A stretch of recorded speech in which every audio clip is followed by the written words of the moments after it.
Yes, hello everyone, and welcome to the Primary Care Behavioral Health Special Interest Group webinar number 3. We are very excited that you all are joining us today. My name is Clarissa Aguilar, and I am the co-chair for 2020-2021 for the Leadership SIG, and I'm very excited that we're going to be having our webinar today. We will be presenting Dr. Duchesne in just a second, but I did want to make a few PCBH announcements before we get started. If you are new to the Primary Care Behavioral Health Special Interest Group, and if you're interested in getting more involved and accessing some of our content, please let our secretary, Jonathan Novi, know. His email is displayed on this slide, but you can also access the Special Interest Group page by going online to cfha.net and then clicking to join, and you will have access to lots of different materials. We have a very active listserv. Nobody listservs like PCBH and CFHA. Additionally, if you are interested in being part of one of our work groups, we have a lot of different tasks that we are trying to get underway for the coming year, and also as we get ready for our conference. Please let me know. We would love to get you involved and help you help us. That would be great.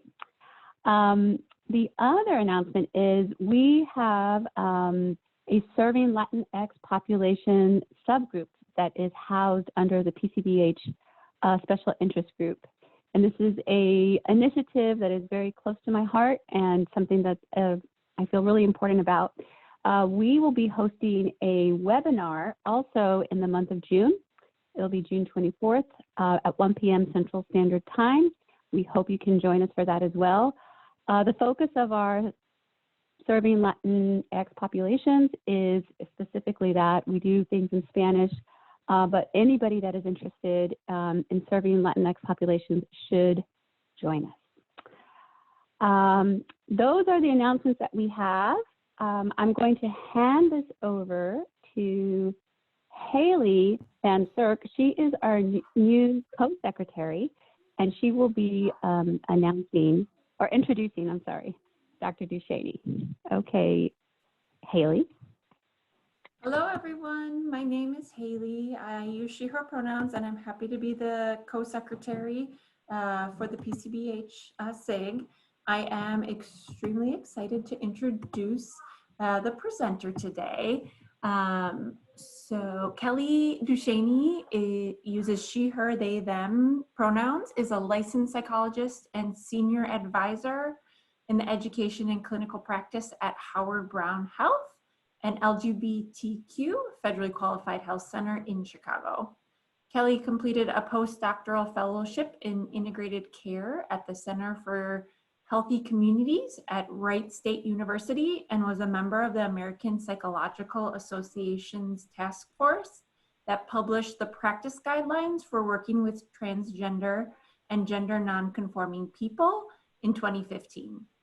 She's completed the SAMHSA HRSA Center for Integrated Health Solutions Health Disparities Leadership Program in 2012, was a primary investigator on a 5-year HRSA Special Project of National Significance grant exploring engagement and retention of transgender women of color in HIV care, and is a chapter work group member of the World Professional Association for Transgender Health, or also known as WPATH, Standards of Care 8.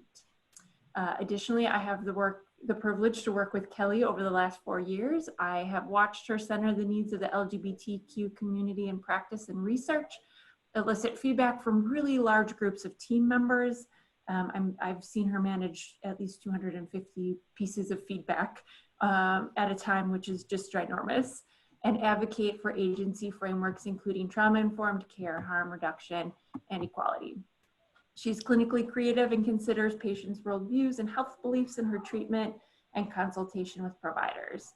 With all of these responsibilities, she remains open to quick consults with the BHS team at Howard Brown. And I'm honored to introduce her today to all of you. Go ahead, Kelly. Haley, thank you so much. I'm so glad this was recorded because I'm going to play that over and over. It is my honor to be here with you. I was so pleased to be invited. I'm a psychologist at Howard Brown, which is an FQHC in Chicago. We specialize in serving LGBTQ patients and folks living with HIV.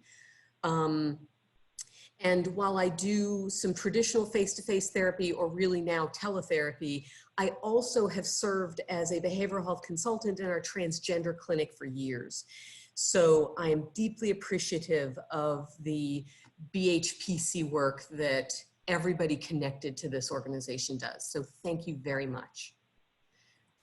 Okay, so these are the 3 learning objectives. Now, I'm leaving time at the end for questions. And so I want to offer, my plan is to talk for 40, 45, and then to leave 10 to 15 for questions.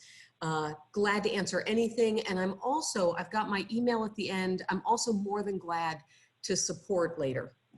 So the 3 things we were going to do is we're going to spend some time on definition and difference between sexual orientation, gender identity.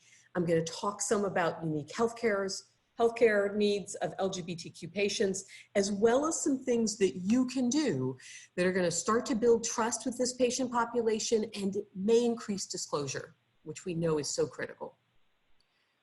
Okay, so let's start off. These are really important core definitions. First off, sex. Sex is a physical, hormonal, genetic marker. Sex is male, female, or intersexed. Intersex is when someone is born with physical characteristics that we would qualify as male and female. So they may have internal or undescended testicles or testes, and they may have a vagina. They may have XXY chromosomes, other things like that. But that's sex, and sex is usually assigned at birth by whoever helps give birth to the baby. They kind of look at the fleshy part on the front of the baby, and they make the best guess on sex. And that then goes on your birth certificate. Gender is a social construct, and each society and community kind of develops that construct a little bit differently. We'll talk about Western construction of that as a gender binary. But what gender is gender can be male, female, a mixture of both, or neither. Working with LGBTQ communities really expands your understanding of sexual orientation, identity as a construct. And that I have found is one of the most amazing personal growths I've gone through in working with this community. Gender identity is someone's internal sense. So internally, who I think of myself or know myself to be. Am I a man? Am I a woman? Am I a combination? Am I neither? Or am I a unique gender? Gender expression is the way gender is presented externally, okay? What you wear, mannerisms, how your voice inflects, tone, appearance, jewelry, makeup, all that kind of stuff. Sexual orientation is who someone is attracted to. And so every gender identity can have any sexual orientation. They are in some ways related, but they are not identical. You hear us saying LGBT, right, as the description of the community. That is not because those are identical things. So LGB are sexual orientations. T is a gender identity. Now, I love this slide just to help me think about gender expression and gender identity, all right? What people show you does not necessarily tell you their identity. It tells you what they are comfortable showing you at the current time. And what you see doesn't encompass everything that's underwater, okay? That might be in development and shifting and changing. someone may present in very traditionally feminine expression. So they might be wearing a skirt, earrings, makeup, but their identity may be male, right? You cannot predict that. It may just be that it is safest for them to move through the world with the gender expression people expect of them, rather than the gender expression that mirrors who they truly are. And we're going to talk a little bit later about ways that you can best understand that and support patients and communities in sharing that with you. Here's some more terms. I think these are more known to people: lesbian, sexual orientation, someone who identifies as female who is emotionally attracted to other females or other women, or female identified people, gay, bisexual, queer. Not everybody knows that queer is a term that has been reclaimed positively by the community. And so people will call themselves queer. If they just say queer, that means it's a sexual orientation. If they say gender queer, that means it's a gender identity. Queer can mean a lot of different things, but it also means that this person is telling you they will not be constrained by societal norms. Another thing, especially for folks in primary care, it's important to understand that sexual behavior does not equal sexual orientation. And this may be something you're going to help your health teams understand as well. Sexual behavior is one component of sexual orientation. Just because, and you may have all encountered this, has anybody encountered somebody who says, I'm a straight guy, I just sometimes have sex with men? That's somewhat common. It really has to do with all of these different elements and how people self-define. And so one of the core components of this presentation is respect how people self-define and understand how they conceptualize themselves so that you can use that to then support their health. Here are some more terms. These are mainly connected to gender identity. Transgender, or you might hear folks say trans. Trans is a respectful abbreviation of transgender. Transgender is a big umbrella term for folks whose gender identity and sex assigned at birth don't correspond. Gender binary, we were talking about that just a moment ago. The gender binary that Western societies tend to embrace is a belief that that there are only two genders, male or female, M or F. And that dramatically constrains your understanding and our understanding, even our profession's understanding of gender and the fluidity and expansiveness of gender. You, as clinicians, as people working with LGBTQ community folks in clinic, we have to be able to take that gender binary apart. You can't get stuck in that, or you're going to stay perpetually confused about what people are trying to share with you about their identity. For example, some of the definitions below: gender nonconforming, gender queer, gender non-binary, or just non-binary. Those are all identity terms for people that are telling you that their gender identity does not align with either male or female. It does not align with either end of the gender binary, but instead it is a mixture or a unique identity. Cisgender. If I was with you in person, I'd ask everybody to raise their hand who knows the word cisgender. Cisgender is a term that we use for a person whose gender identity and sex assigned at birth correspond. So if when you were born, on your birth certificate, it says F for female, and you identify as a female, you are cisgender. The English language and different groups of people in the US had to come up with a word. We literally didn't have a word to describe that alignment, because the privilege of being cisgender is that the assumption is everyone is until that is different. We came up with the word transgender, but it took us a couple more years to even figure out we need a term so that we can describe populations in relation to gender identity and not just in relation to different from the dominant group. Misgender, this one's a really important one. Misgender is to refer to somebody using a word, and lots of times it's a pronoun or a form of address like Mrs. or ma'am or this lady. But it's a pronoun or a form of address which doesn't correctly reflect the gender with which they identify. So misgendering is when you use the wrong pronoun with somebody, or when you call them by a birth name and not a preferred name that aligns with their gender identity, or when you refer to them as that lady in the red sweater when their gender identity is masculine or is non-binary. Misgendering is a form of trauma. When this happens, without intention, we are creating and layering trauma in our patients' lives. The way I like to explain this is because some people come and say, you know, it's just a small word, it's really not a big deal, we make mistakes.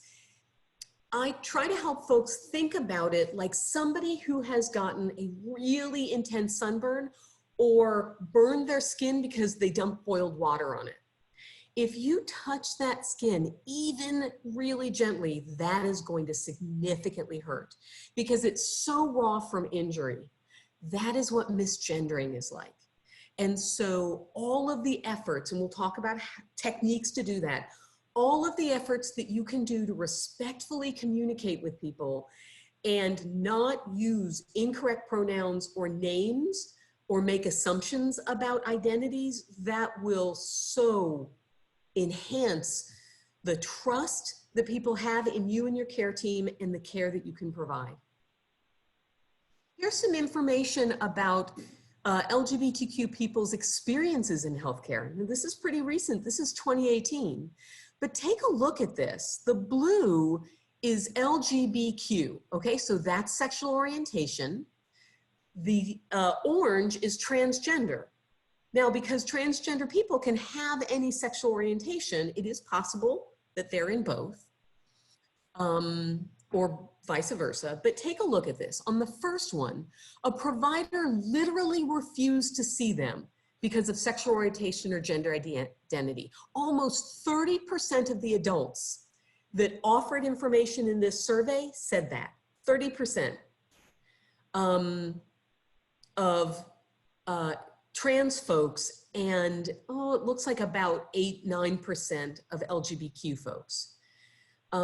Provider refused to give them health care related to their sexual orientation or gender identity.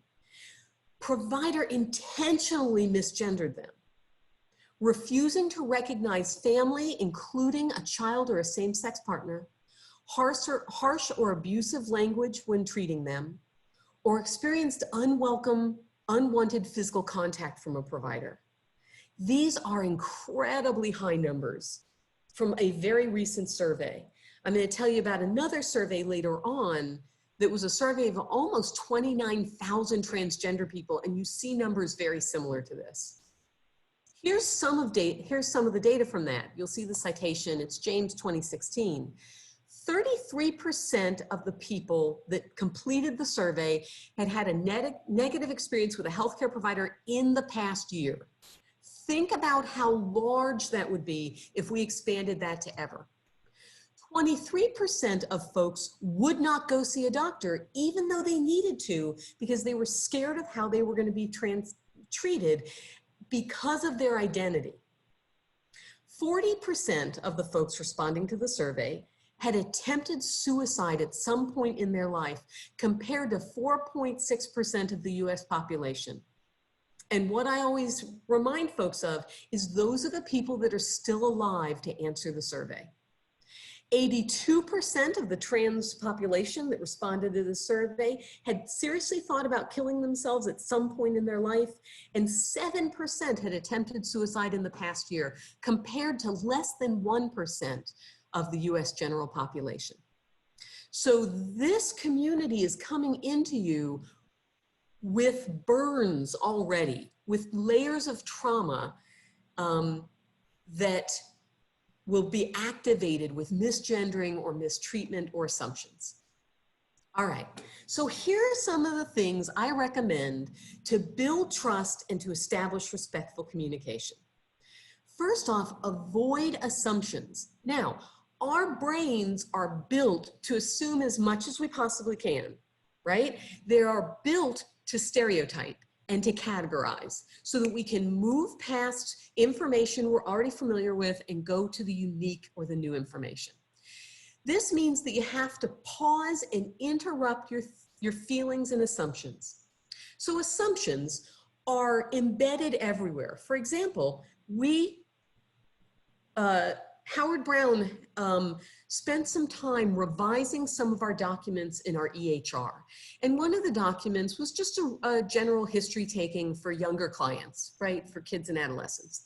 And what we discovered, even though we'd been working in our database for a while, was that it said mother, father. That makes an assumption that you have likely a heterosexual two-parent family. All right. Instead, we revised that and it is now caregiver 1, caregiver 2. But systems all around us do that. If you think about married, like a status, marital status options, married, divorced, single. Well, for LGBTQ folks, for a long time, they were not permitted to be legally married. And so we started adding, it was civil. We don't need it anymore, so I forgot what it was. But it was a civil declaration where you could declare yourself partnered, or common law marriage, or things like that. But we had to think outside of forms we were given. The same sort of thing is, instead of asking about, like when you're asking about behaviors, or if somebody's waiting in the waiting room for someone and they'd like them brought back, instead of saying, is that your husband? You can say, and who, what relationship, or how would you like me to address them? And then you can even coach the rest of your care team on how to refer to that person. Echo the patient's unique terms for their body parts. This is something that you can also help your healthcare teams remember, right? So as medical providers in a room, as they may be doing a physical exam, sometimes body parts are connected to experiences of trauma, right, for anyone, but especially for LGBTQ communities, especially for trans folks. If their body is doing things that mismatch or that don't match their gender identity. And one of the best recommendations that Howard Brown has offered when I've seen medical providers do talks about positive physical exams, is that you echo the terms the patients are using for their own body. And if that's what they want to call that part, that's what we're going to call that part. You can still examine it, you can still talk about the health of that part, but you're focusing in on helping people take care of the body parts they have. And so if that trans man has a uterus and a cervix and we need to do a PAP, we're just talking about helping that person take best care of that body part. Respecting chosen family and non-traditional support systems. So one of the things that's different for LGBTQ communities in comparison to other communities that may be discriminated against is that if you're a person of color, or perhaps from a special or a certain religious or spiritual background, your family can oftentimes help insulate you from discrimination that's going to be encountered in the rest of the world.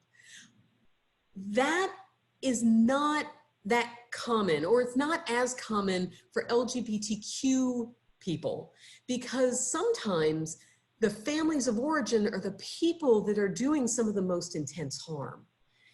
We serve a lot of LGBTQ youth at Howard Brown, and I'd say 70 to 80% are homeless. Oftentimes because home conditions are so intolerable that to survive, they had to leave, or they were forced to leave. They were thrown out of the house at 13. So LGBTQ communities don't have that support in learning how to navigate discriminatory systems and oppression. And they may not have a family of origin home base to return to get that support. So what communities can do is they can create chosen families. Sometimes those chosen families are structured in a way that that person is literally the mom. That person is the aunt. These are the kids, even though there's no legal tie between them. And sometimes it's not. Sometimes it's just a chosen family unit that celebrates and supports each other. And respecting that is critical. And so it can be really difficult if somebody's working in a hospital and someone comes in and says, I'm here to see my partner, and they're like, you are not married to them, you cannot see them. And that is still happening. Non-traditional support systems, I think folks that work in BHPC are really good at thinking about that. You might just have to kind of expand your perception of it and let your patient define that for you. Pronouns, okay. Pronouns are a huge component of respectful communication. I put a picture in here of pronoun buttons. At Howard Brown, we have buckets of pronoun buttons. All kinds of staff wear pronoun buttons declaring, these are my pronouns, which cues folks, hey, we are aware this is an issue and we are preemptively telling you how to respectfully address us, which means that we care about how you want to be addressed and what pronouns we should be using with you. Here's best practice for how I recommend you ask about that. Hi, my name's Kelly. My pronouns are she and they. What are your name and pronouns? Now, the core part here is that the first sentence is modeling, the second sentence is asking, all right? If you do it without either of those parts, you don't get the answers and the information you need, and people get anxious and uncomfortable. But if you say, hi, my name is Alyssa, and I use she, her pronouns, period, what are your name and pronouns? You have then invited people to help you treat them respectfully, and you have signaled to them that you have a higher level of awareness about things that could ensure better affirmative care for them than they might have thought you did. Wearing a pronoun button alone broadcasts that. Having something in the medical exam room about respectful communication and how we will, please tell us your pronouns, tell us your name. You can't make an assumption that the name that is on the insurance card is the name they want used. And you also have to be really intentional about doing that, because you want to be thoughtful about yelling, I don't know, Mary out in the waiting room, and someone in a suit and tie gets up that is going to be read very masculine because we have just outed that person. So it's nuanced, but having the awareness and asking people when they're in your exam room or when you're meeting with them separately or as the MA is walking them back, however you do that. Everybody makes mistakes, okay? Everybody makes mistakes. Here's what to do if you make one. Actually, let me rephrase that. Here's what to do when you make one. First off, you acknowledge it. Don't pretend it didn't happen. Say it out loud, apologize, correct it, move on. I'm gonna give you an example. Let's say I was talking about John, okay? And John uses they, them. And my head slipped because I've typically associated John with he, him, and I'm talking to John. And I'm telling people about a story John told me. And I say, oh yeah, John said that when he went, and as soon as I noticed the he, I should pause and say, I'm sorry, I said he, John uses they, them pronouns. All right, They said that I should blah, blah, blah. And then you just go right on. You do it in the moment. You don't spend a lot of time apologizing. You don't explain why they, them pronouns, using they, them as a singular pronoun is hard for you, or why you're trying really hard, or how crushed you are that you made the mistake. That makes it about you. It's not about you. It is about them. And so instead, you acknowledge it, apologize, correct it on purpose, which then helps you start correcting it in your own head. And it helps anybody else around you start learning it better, and then you move on. It's important to remember that you are using correct name and pronouns, whether you are talking about someone or with someone. So you have to practice it even when they are not in the room. So if you're in, I don't know, the care team room and somebody's talking about John and you hear them say he, you respectfully say, oh, you know what? John uses they. And we work as a team to support each other so that we can do the best job with this. When to do this? I recommend every person, every time. If you ask every person every time, you give patients the opportunity to tell you new information and to trust you with information they haven't shared yet. If they tell you their pronoun once and you assume that that is the pronoun for the rest of their life, you have lost an opportunity for them to share and trust you more. Now, if they consistently say it's she, it's going to stay she, great, go ahead. They is a singular pronoun. This is one of the places people get stuck. Webster's dictionary made they as a singular pronoun their word of the year last year because it is becoming so common. You use it more often than you know. If you don't know who a group of people is, your natural inclination is to go with they. If you don't know who somebody is, who left the package? I don't know, they just left it here. Where did that patient go? I don't know, I think they went to feed the meter. You're using it, you're just not noticing it. They is also a pronoun you can use if you haven't confirmed somebody's pronouns yet. So it is better to use they than incorrectly using she or he if you haven't asked. If you've asked and been told, you need to use the pronoun they gave you, regardless of whether it is a pronoun you feel comfortable using. That is something that is a necessary skill to develop. And you will get tremendous results from that. The first couple of times you do it, as people start learning to trust it and they smile at you, they feel seen and heard and valuable. Another thing you can do is practice gender neutral language.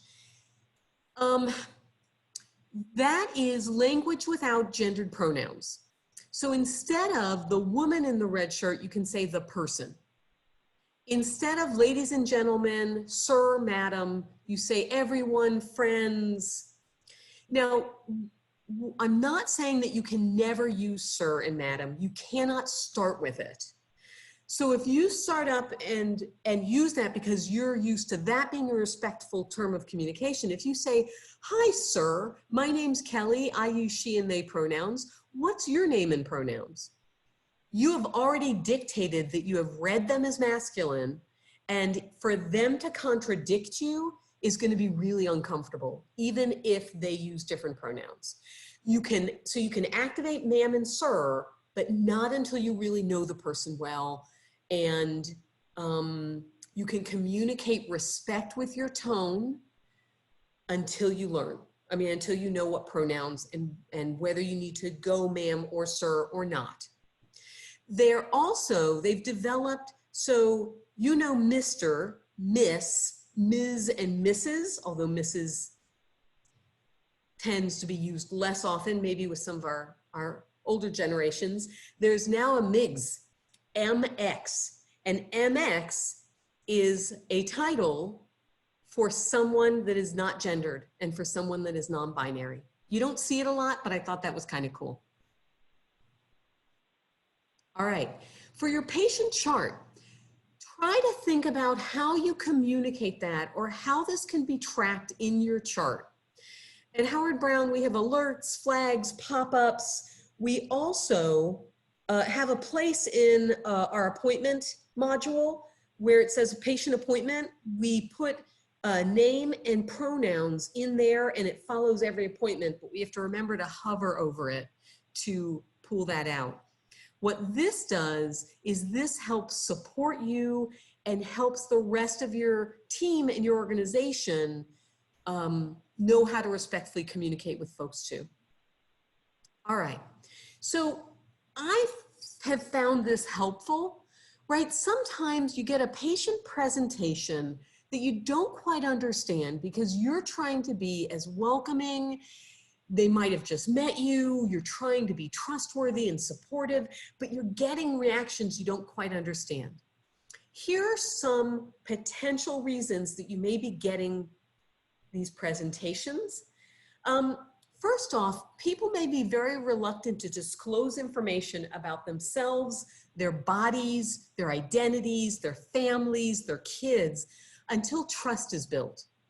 And so you may get gaps in history, you may get gaps in behavior if you're asking sexual behavior questions or drug use or even more than usual. And that really might be because they're still trying to build trust with you. LGBTQ folks come into healthcare systems anticipating rejection and oftentimes anticipating harm. And so people are bringing that preparedness and that anticipatory fear into the room with you. Some of that is from intergenerational trauma. The community, because healthcare has been difficult to access, and when it was accessible, it has often not been affirmative and has done damage, as the data I showed earlier kind of highlighted. What that does is that traumatizes the community. And so people that went to your agency, entity, hospital, clinic before are communicating those experiences through the community. And so the community and younger generations have learned that this is harm that can occur. And the older generations have already had so much harm that they're prepared for it. That can have a big impact on how long it takes to trust and on the way folks may interact with you to try to get healthcare. Sometimes folks can seem to be demanding and overly assertive. Like, you will do this, we will do this, no, I'm not gonna do that. And that oftentimes I'm finding that's a trauma response. That they have had to fight so hard and so long for the integrity of their own body. They've had to learn how to take care of their own body. They've had to work with their community to try to figure things out because they couldn't get care to help them address different things, whether that's hormones, whether that's family creation and alternative insemination, whether that's silicone pumping for transgender people trying to shape bodies. They have had to do it themselves. And so they really may come in. Sometimes folks will come in and tell the provider, you need to prescribe this much estrogen for me. And the provider's like, well, slow down a minute. You know, what's going on? If the provider is generous and understands that this may be coming from a trauma response, that can make it much easier for them to interact with folks and not get offended by the don't you tell me how to do my job, I know more about this than you do, which medical providers, or, you know, providers, we can all get defensive sometimes, but I've seen that activate defensiveness kind of quickly for medical providers. But understanding these things and helping the care team adapt to this, right? This is really very much a harm reduction approach. It also means starting healthcare where the patient wants you to start. We have folks that come in and say, I want hormones. I know I have HIV. I don't want HIV meds. And I have seen medical providers grapple with that and care teams grapple with that. But we have seen much, much better results if you start where the person needs you to start. And you start with the hormones, or you start with whatever their focus is, and then you offer them continued invitation to engage in other care. I've absolutely seen people being willing to engage in care once they realize that their needs were priority. You know, short of things that were going to literally kill them very quickly.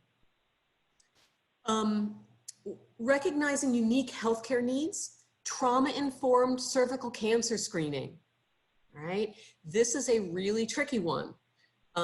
This can be a tricky one for all kinds of folks, trans folks, cervical cancer screening, pap smears, hard things. Lesbian folks or lesbian identified folks often think they don't need this because they think that cervical cancer risk is connected to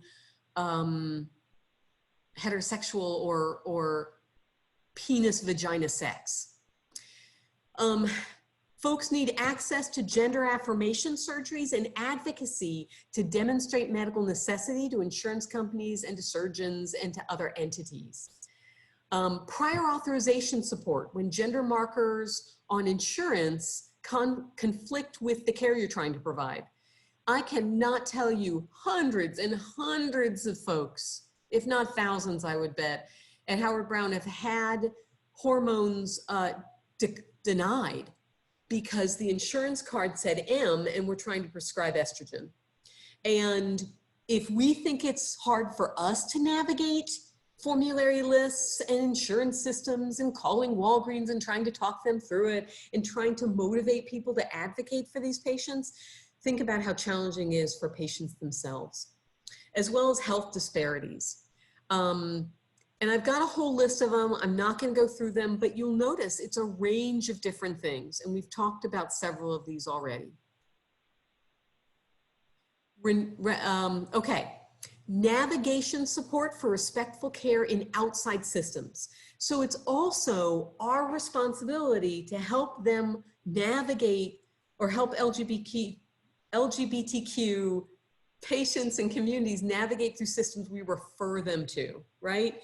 So think about clearing a path for somebody going in for their first mammogram, or even radiology. I'm thinking about folks we sent to get x-rays of their foot because we thought they broke their foot and the radiologist refused to call them by the correct pronoun or name.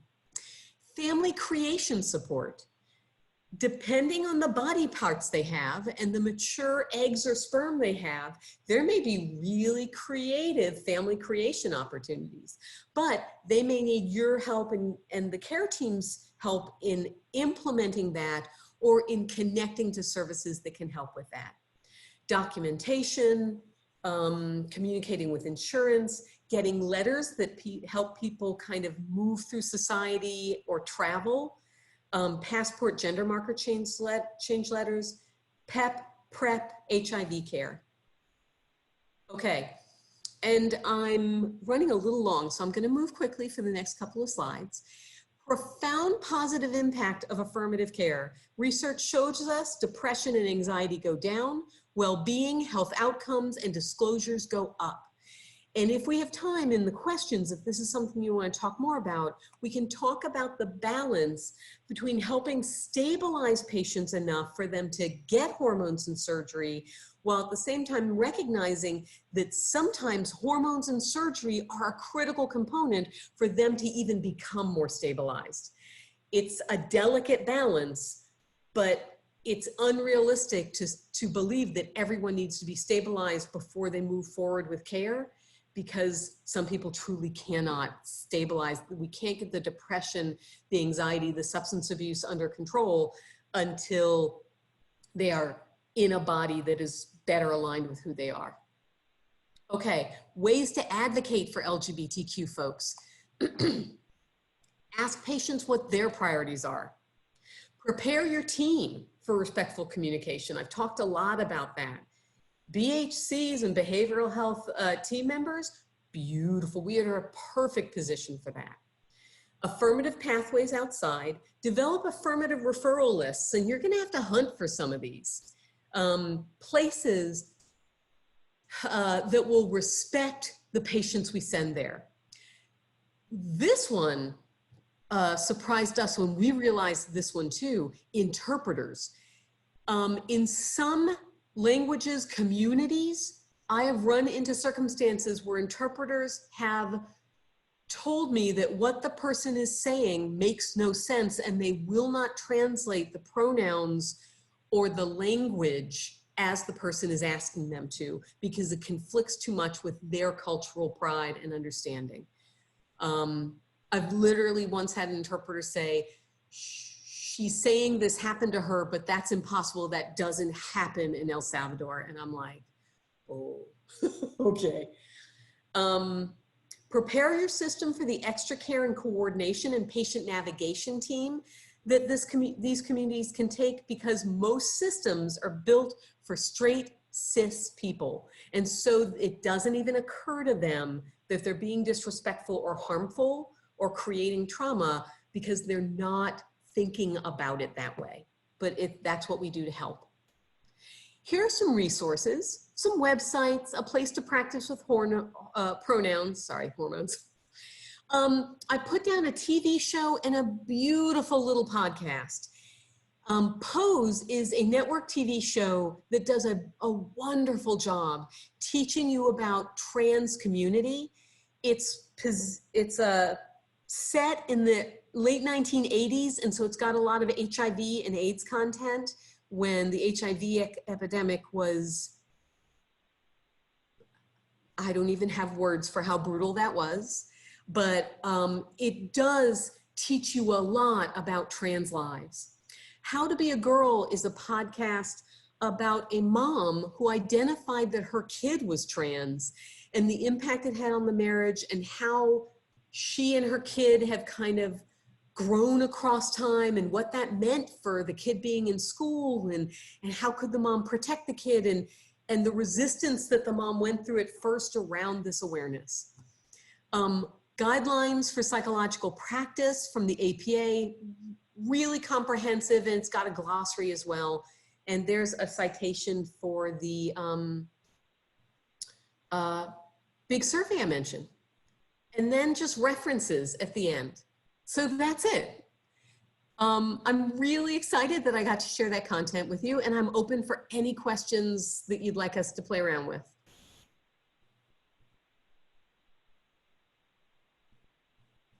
And I think what you can do,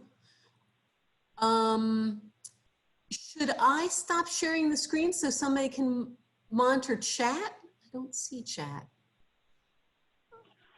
Hi, Kelly. This is Clarissa. First, thank you so much for that wonderfully comprehensive presentation that was very educational for me, and I'm guessing if it was for me, it might have been for others as well. I really appreciate your expertise and your passion that really came through. So thank you so much. If you're okay leaving this, your contact information up, I'd prefer to leave that up, and we will be monitoring chat and Q&A. I did have a question come through earlier that I wanted to get to. Let me see here. I was hoping you could maybe speak a little bit more about your experience with PrEP and any insight or tips or tricks you might have about how to discuss this both with patients and medical providers. Sure. PrEP is a medication that you can offer someone that will help make them more resistant to getting the HIV virus. It is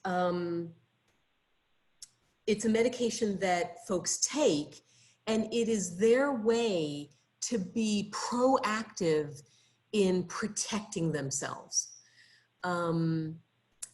That is actually one of the most compelling rationales that I have seen, is that it lets people take control, and it's not, they can still, they can use PrEP regardless of whether they're having sex. And what it does is that it's sort of, I put it akin to the empowerment of birth control. You get to choose, and you can choose something that is proactively protective.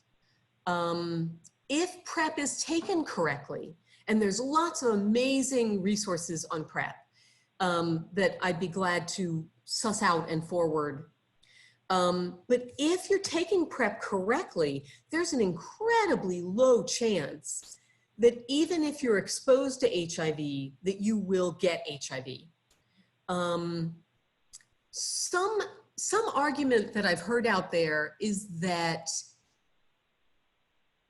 it's sort of the just say no argument, that if we give people PrEP, they're just gonna have unprotected sex. I think it is a harm reduction approach to give people every tool we can to help them be the safest they can be in any decision they make. And I do not believe that we should be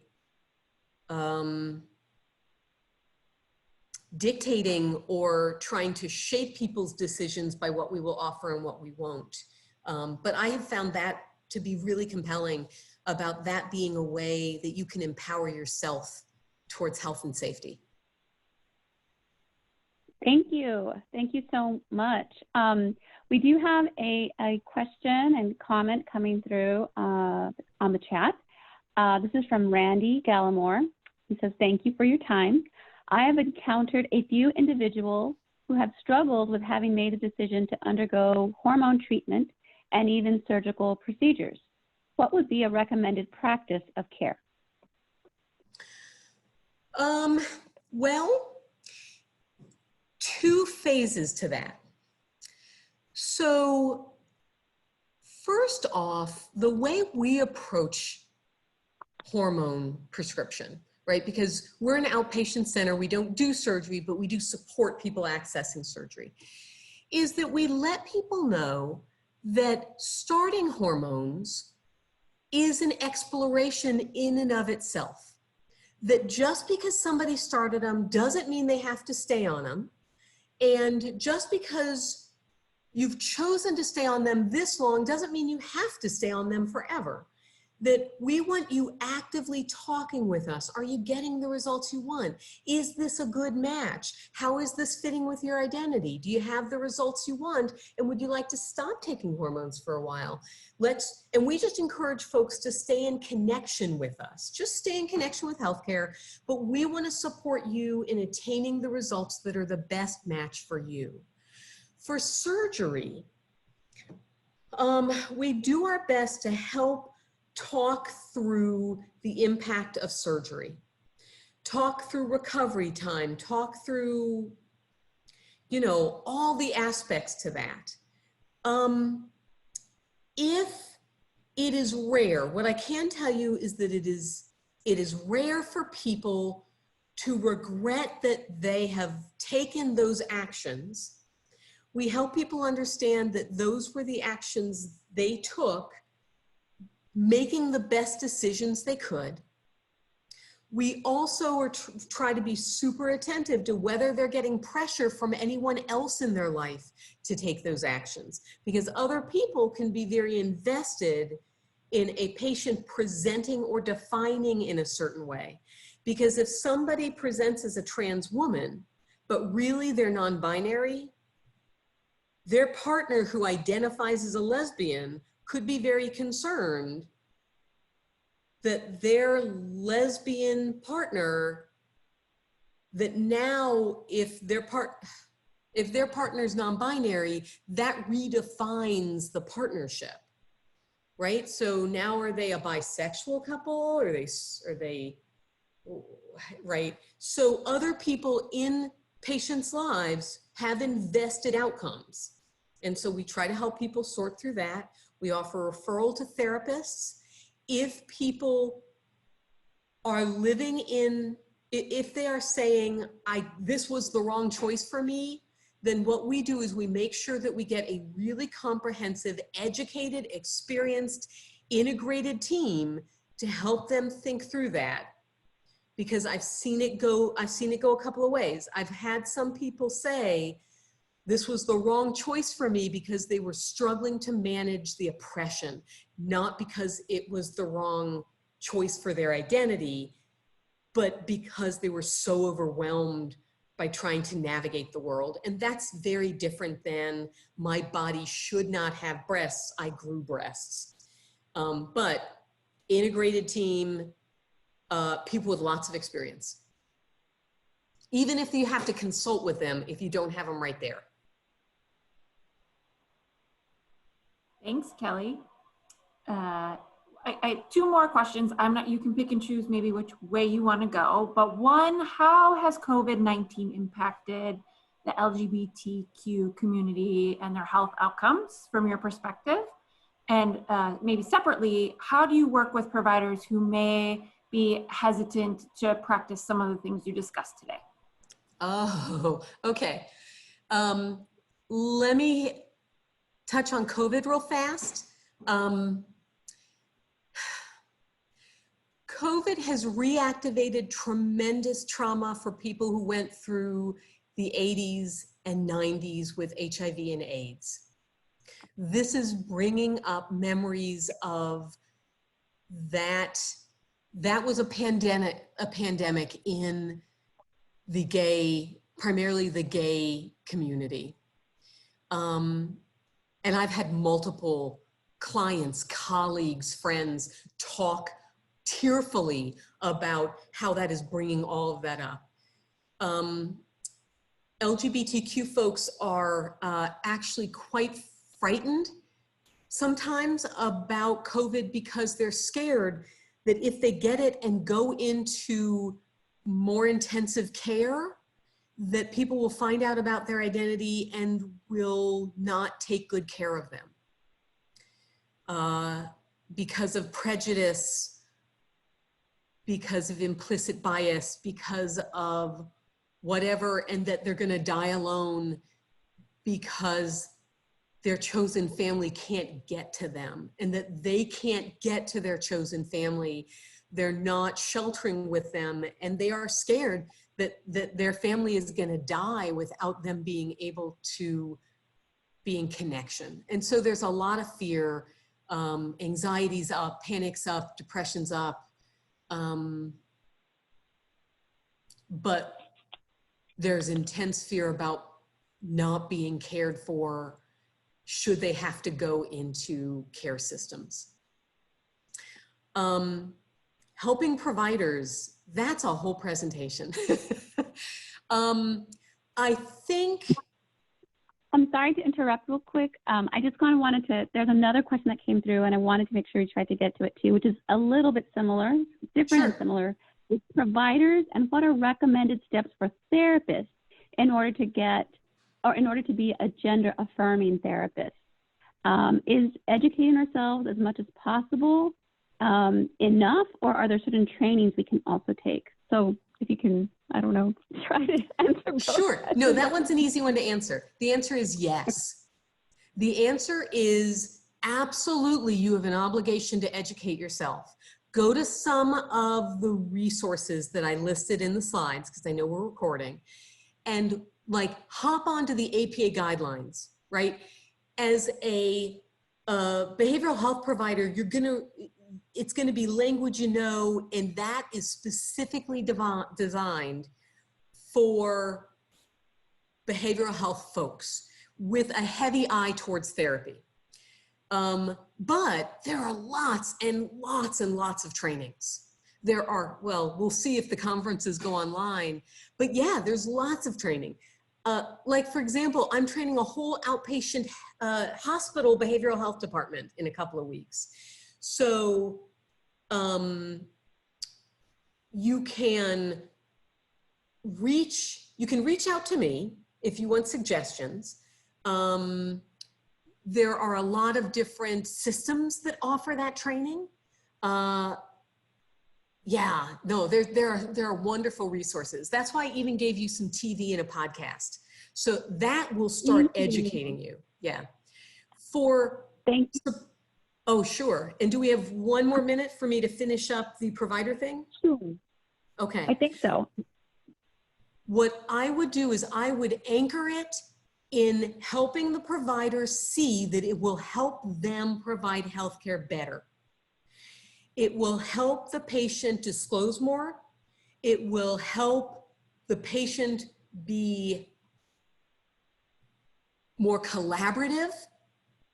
It will help the provider understand what's happening so that they can provide, so that they can engage the patient more fully as a member of the care team. And so this is all about helping them achieve their ultimate goal.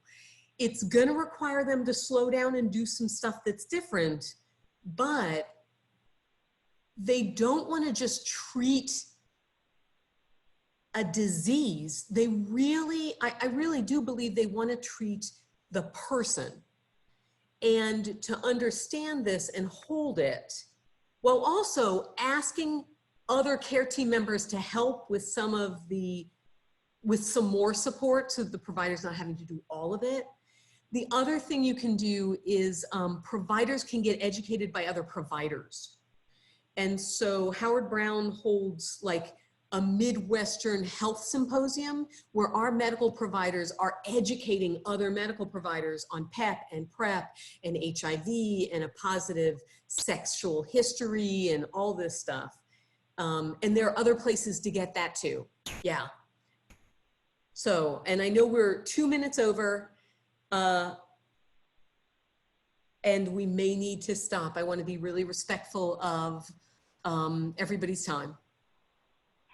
Yes, no, thank you so much, Dr. Duchesne. I truly appreciate your time, your expertise. This has been a very illuminating and very, very interesting educational presentation. And we are looking forward to working with you as the road continues. Thank you so much for your time. We will be wrapping up because I'm worried that our Zoom is going to end. So thank you, everybody. Thank you for joining us. And please keep connected to PCBH. And thank you very much, Dr. Duchesne. My pleasure. Everybody have a great rest of your day. And I so appreciate the invitation. You too. Thank you. That was excellent. Thank you so much. Genuinely, my pleasure. I thank you so much for inviting me. We were so excited when we found the CFHA and started sending our teams there that we are glad to contribute however we can. And as Haley's secretary of your section, that's phenomenal. Yes, we're so happy to have her. And thank you so much. That was amazing. And I really am going to,